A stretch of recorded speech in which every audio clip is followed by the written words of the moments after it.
Listen, not with your ears, but with something deeper. Something older. Can you hear it? The universe is not silent. It never has been. Out there, beyond the reach of sound as we understand it, there exists a rhythm, a pulse, a cosmic heartbeat that has been playing since the very beginning of time itself. Stars don't just shine, they pulse. They expand and contract, breathing light across billions of miles of empty space. Some pulse slowly, taking days or weeks to complete a single cycle. Others flicker faster than a human heartbeat, drumming out their existence in fractions of a second. Planets don't simply float, they spin. They turn on their axes like dancers performing an endless pirouette, each rotation marking the passage of what we call a day. And as they spin, they also orbit, tracing graceful ellipses around their parent stars, moving through space like notes in a melody that never ends. Galaxies themselves rotate, slowly, majestically, arms of stars and dust spiraling outward in patterns so vast that a single rotation takes hundreds of millions of years. And yet, they turn, they dance. They follow rhythms so ancient that they predate the existence of our sun, our earth, our very atoms. This is the music of the cosmos, not music we can hear, but music we can feel if we know where to look, if we know how to listen. And here's the remarkable thing. We are part of this music. Every living thing on earth, every breath you take, every beat of your heart, every moment of waking and sleeping echoes these celestial rhythms. We are instruments in an orchestra that spans the entire universe. We are notes in a song that has been playing for billions of years. You might not have realized it before. Most of us don't. We go about our days, our weeks, our years, never stopping to consider that the reason we wake when the sun rises, the reason we sleep when darkness falls, the reason our bodies know what season it is. All of this is because we are tuned to the cosmos itself, that we are children of the stars. Not metaphorically. Literally, the atoms in your body were forged in the hearts of dying stars billions of years ago. The iron in your blood, the calcium in your bones, the oxygen you breathe, all of it came from stellar explosions that scattered their elements across the void, eventually coalescing into planets and oceans, and somehow, into you. But it's not just our atoms that connect us to the cosmos. It's our very rhythms, our patterns, our sense of time itself. Because time, as it turns out, is not something abstract. It's not something that exists independently of the universe. Time is the universe. Time is the turning of planets, the orbiting of moons, the rising and setting of stars. And life, all life, has learned to move in harmony with these turnings. Tonight, as you listen to these words, as you settle into rest, know that you are part of something far greater than yourself. You are part of a rhythm that connects you to every living thing on this planet and to the cosmos beyond. The stars are pulsing, the planets are turning, the galaxies are spinning, and you are dancing along with them. So let's begin this journey together. Let's explore how the movements of distant worlds shape everything about life on Earth. Let's discover how the universe itself keeps time, and how, without even knowing it, we keep time along with it. Because the music of the cosmos is playing all around us, and it's time we learn to listen. Let's come closer now. Let's descend from the vastness of galaxies and focus on something more immediate, more intimate, our home, Earth. Right now, as you rest wherever you are, you're moving. Not in any way you can feel. Evolution has given us the gift of not sensing our own motion, but moving. Nonetheless, that you're spinning. The Earth beneath you is rotating at approximately 1,000 miles per hour at the equator. 1,000 miles per hour, faster than any jet aircraft, faster than the speed of sound. And yet, you feel nothing. The air moves with you. The ground holds firm. Everything spins together in perfect, silent coordination. Every 24 hours, the Earth completes one full rotation. One turn from darkness into light and back into darkness again. One cycle from sunrise to sunset. One day, but the Earth doesn't just spin. It also travels. As it rotates, it simultaneously orbits the sun, tracing a path through space at roughly 67,000 miles per hour. Every single second, we travel nearly 19 miles through the solar system. Every minute, over 1,000 miles. And yet, again, You feel nothing.it takes Earth approximately 365 days to complete one full orbit around the Sun. One journey through the seasons. 1 year. These two motions, rotation and revolution, are the fundamental rhythms of our existence. They are the clockwork that generates time itself. Before humans invented clocks or calendars, before we learned to measure hours or track dates, these motions already existed. Day and night already alternated with perfect regularity. Seasons already cycled through their changes. The universe was already keeping time, and life learned to listen. Imagine the early Earth, billions of years ago. A young planet still cooling from its violent formation. Oceans beginning to form. An atmosphere slowly stabilizing. And in those warm, shallow seas, something remarkable was happening. The first life was emerging. Simple, single-celled organisms. Bacteria, archaea, microscopic specks of existence that somehow learned to replicate themselves, to survive, to evolve. And from the very beginning, these organisms had to contend with rhythm, day and night. When the sun rose, the surface of the ocean would flood with light, energy, dangerous ultraviolet radiation that could damage fragile cellular structures. When the sun set, darkness would bring coolness, safety, but also the challenge of surviving without that constant flow of solar energy. Life adapted. Some organisms developed protective pigments to shield themselves from harmful radiation during the day. Others learned to be more active at night, when the waters were cooler and safer. Still others developed ways to harness sunlight, photosynthesis, turning light itself into food, into fuel, into the building blocks of more complex life. And all of them, in their own ways, learned to tell time. They couldn't think. They had no brains, no consciousness, but they didn't need them. Their very cells learned to anticipate the coming of day and night. Chemical processes would speed up or slow down based on light levels. Metabolic cycles would sync to the rotation of the Earth. This was the birth of biological rhythm. The first clock wasn't invented by humans. It was invented by bacteria billions of years ago, responding to the simple, steady turning of the planet beneath the sun. As life grew more complex, these rhythms deepened. Multicellular organisms emerged. Animals appeared. Plants colonized the land. And with each new level of complexity, the connection to Earth's rotational rhythm grew stronger. Plants learned to open their leaves toward the morning sun and close them at night. Animals learned to hunt at dawn or dusk or in the deep darkness of midnight. Birds learned to navigate by the stars. Fish learned to sense the subtle changes in light that signaled the passage of time. And eventually, humans learned to look up at the sky and wonder that we noticed that the sun always rose in the east and set in the west. We saw that certain stars appeared only in certain seasons. We tracked the moon as it waxed and waned through its monthly cycle. That we began to realize that the universe followed patterns, rhythms, rules, and we began to build our lives around them. But the Earth's rotation is only half the story. There's another motion, equally important, equally profound, the tilt. You see, Earth doesn't spin upright. Its axis is tilted at an angle of about 23.5 degrees.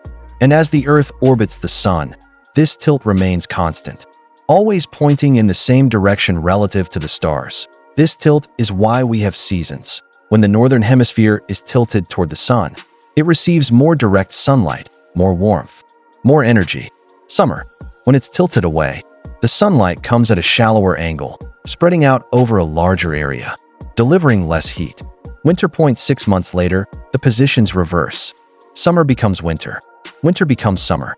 The rhythm continues, and life responds. Trees know when to grow their leaves and when to let them fall. Animals know when to migrate, when to mate, when to hibernate. Seeds know when to germinate. Flowers know when to bloom.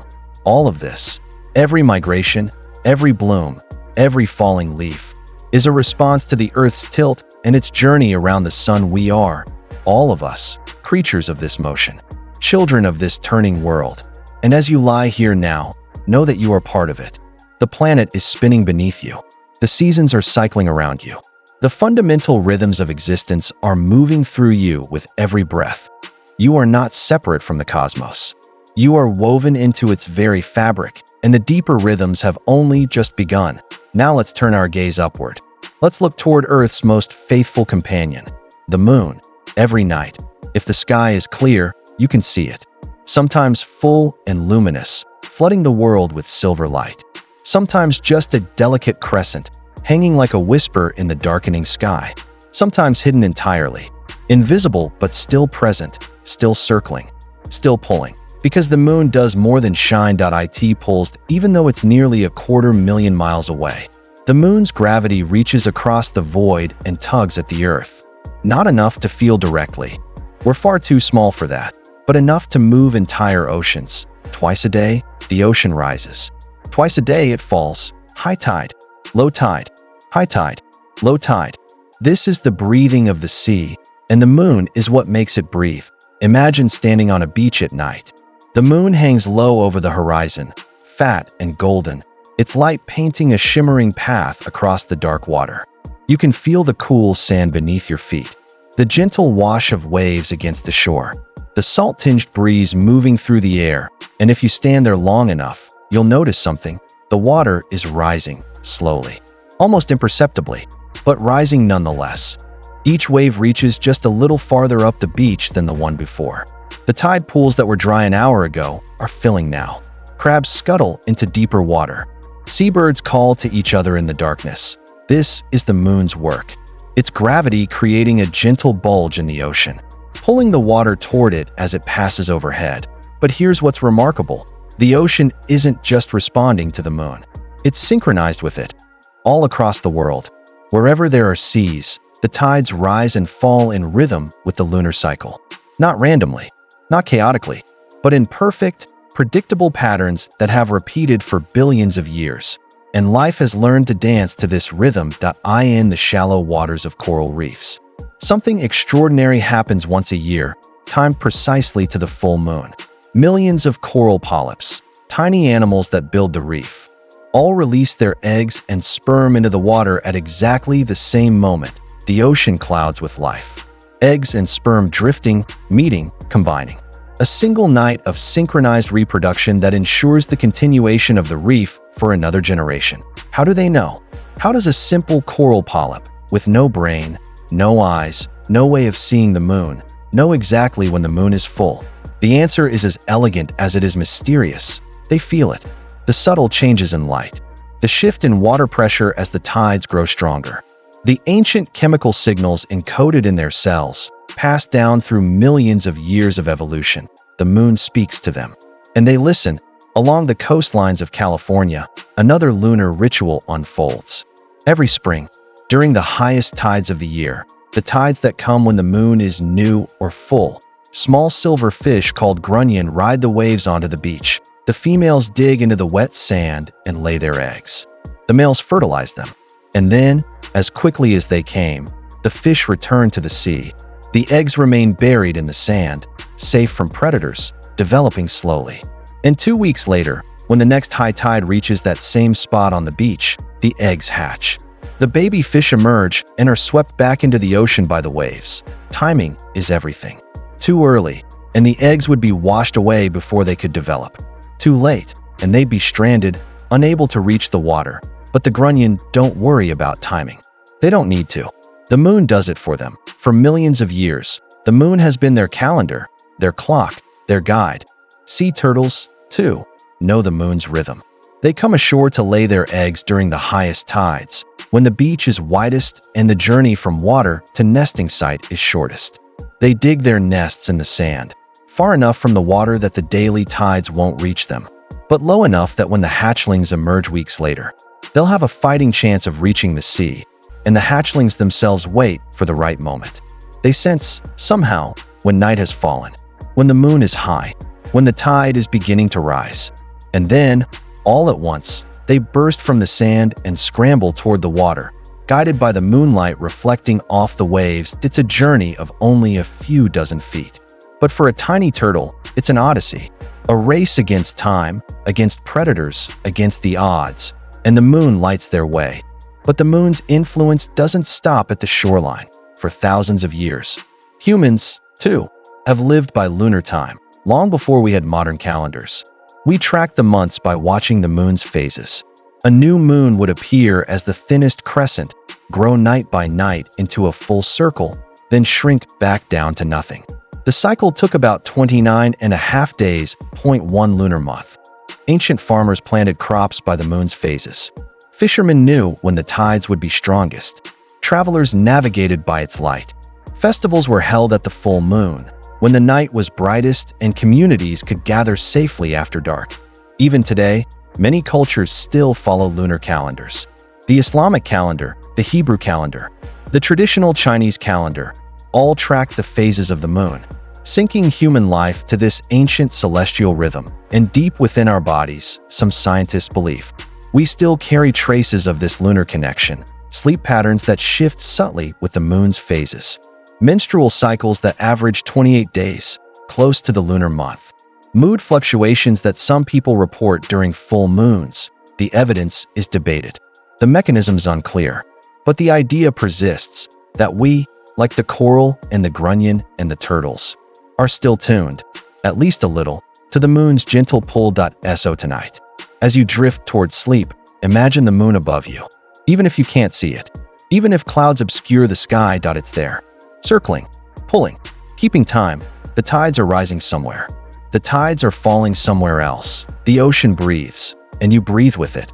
But if the moon is the keeper of the tides, the sun is the conductor of life itself. Every morning, without fail, the sun rises. Light floods across the land. Warmth spreads. Shadows retreat. The world wakes. And every evening, the sun sets. Darkness returns. Temperatures drop.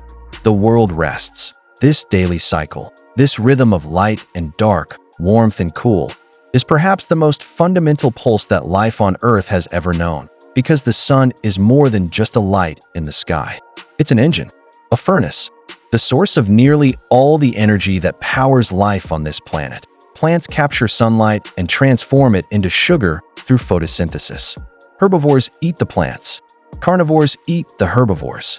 Energy flows up the food chain, but it all begins with the sun, no photosynthesis. No photosynthesis, no plants. No plants, no animals.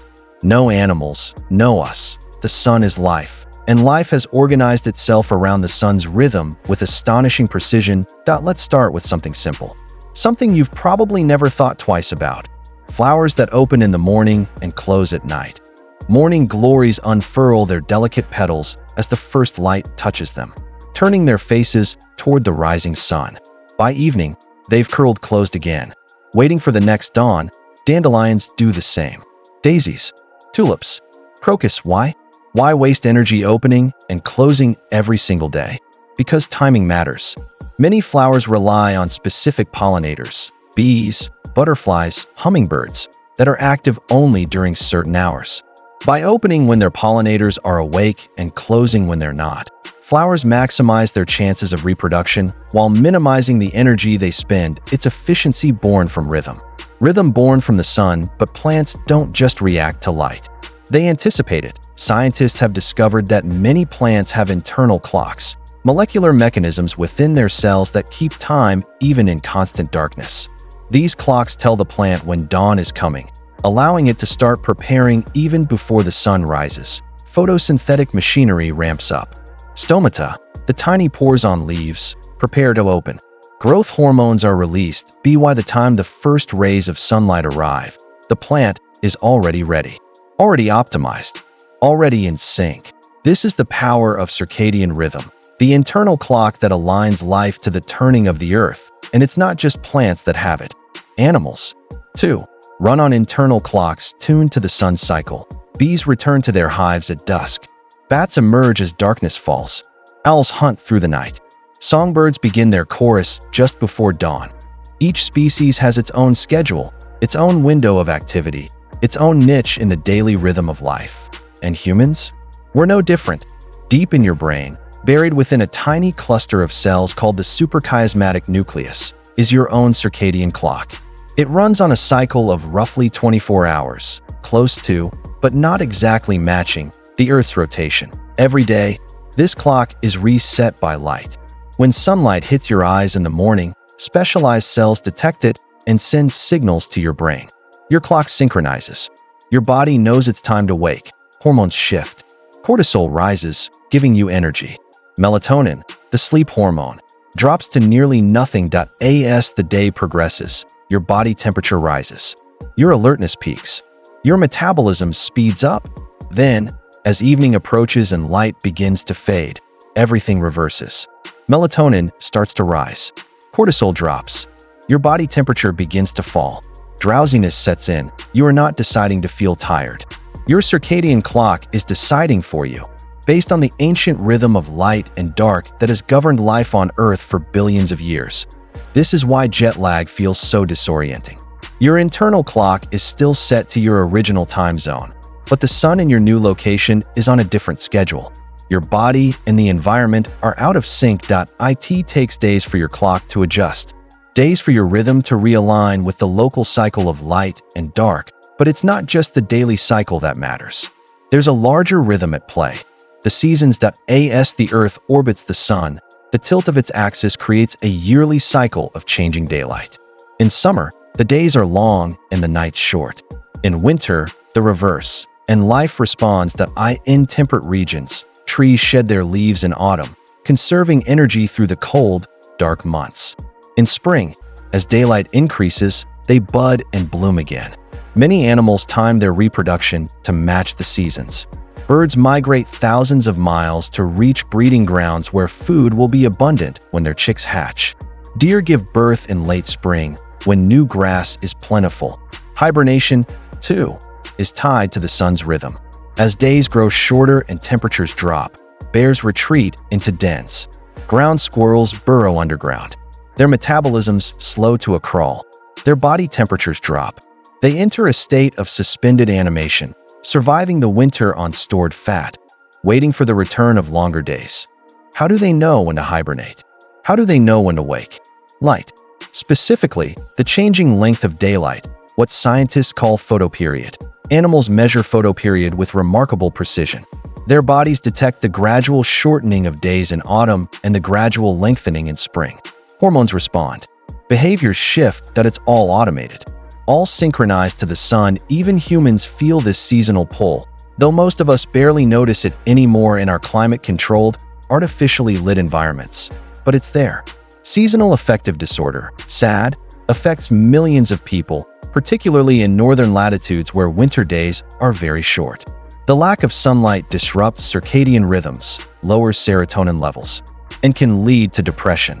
Light therapy, exposure to bright artificial light in the morning, can help reset the clock and ease symptoms. Because at the end of the day, we are still creatures of light, still tuned to the sun's golden clockwork. And no matter how far we've come, no matter how much technology we've built around ourselves, we can't escape this fundamental truth. We are children of the sun, born from its light, sustained by its warmth, dancing to its rhythm. And as long as the sun rises, life will continue to wake with it. Now let's pull back again. Let's widen our view beyond the Earth, beyond the moon, beyond even the sun, because there are other forces at play. Quieter forces, subtler, but no less important. The other planets, Jupiter, Saturn, Mars, Venus, Mercury, they seem so distant, so far removed from our daily lives. We might see them as points of light in the night sky, if we look at all, but they feel abstract, unreachable, irrelevant. But they're not. Every planet in the solar system exerts a gravitational pull on every other planet. It's minuscule compared to the sun's gravity, orders of magnitude smaller, but it's there, real, measurable, and over long periods of time. These tiny tugs add up. They create wobbles, shifts, slow oscillations in Earth's orbit and rotation that unfold over thousands, even hundreds of thousands of years. Let's start with Jupiter. Jupiter is enormous, more than 300 times the mass of Earth. It's the gravitational giant of the solar system, second only to the sun itself, and that massive gravity has a stabilizing effect on Earth's orbit. You see, without Jupiter, Earth's orbit would be far more chaotic. Asteroids and comets from the outer solar system would frequently be flung toward the inner planets. Some would collide with Earth, causing mass extinctions far more often than they already do. But Jupiter acts as a shield. Its gravity deflects many of these objects, either capturing them or sending them spiraling out of the solar system entirely. Some scientists call Jupiter our cosmic guardian. Without it, complex life on Earth might never have had the time to evolve. The rhythm of extinction and recovery would have been too violent, too frequent in a very real sense. Jupiter's presence has shaped the rhythm of life itself. But Jupiter does more than protect us. It also nudges us. Jupiter orbits the Sun, taking about 12 Earth years to complete one lap. Its gravity creates tiny variations in Earth's orbit. The shape of Earth's orbit becomes slightly more or less elliptical over cycles lasting about 100,000 years, when Earth's orbit is more elliptical. The difference in solar energy received during the closest and farthest points becomes more pronounced. This affects climate. It influences ice ages. And then there's Earth's tilt. Remember that 23.5-degree tilt that gives us seasons? It's not fixed. It oscillates over a cycle of about 41,000 years. The tilt varies between about 22 and 24.5 degrees. When the tilt is greater, seasons are more extreme, hotter summers, colder winters. When it's less, seasons are milder. This oscillation is caused, in part, by the gravitational influence of the Moon and, to a lesser extent, the other planets. And there's one more rhythm: axial precession. Earth wobbles on its axis like a spinning top that's starting to slow down. But this wobble is incredibly slow. It takes about 26,000 years to complete one full cycle. This wobble changes which star is our North Star, and also affects the timing of the seasons, relative to Earth's position in its orbit. All three of these cycles, orbital eccentricity, axial tilt, and axial precession, combine to create what are known as Milankovitch cycles, named after the Serbian scientist who first calculated them. And these cycles have profound effects on Earth's climate over geological timescales. Ice ages come and go in rhythm with these cycles. Glaciers advance when the cycles align to reduce solar energy reaching the polar regions. They retreat when the cycles shift to increase it. These are slow rhythms. Rhythms that unfold over tens or hundreds of thousands of years. Rhythms that no single human could ever witness in a lifetime. But they're real. And they've shaped the history of life on Earth in profound ways. Human evolution itself may have been influenced by these cycles. As ice ages came and went, sea levels rose and fell. Forests became grasslands. Grasslands became deserts. Our ancestors had to adapt, migrate, innovate. The rhythms of the planets, playing out across deep time, helped make us who we are. Even now, as you rest, these cycles continue. Jupiter continues to orbit. Earth continues to wobble. The slow, patient clockwork of the cosmos ticks onward that we don't feel it. We don't see it. But it's there, always there, shaping the world, shaping life, shaping us. And the deeper we look, the more rhythms we find.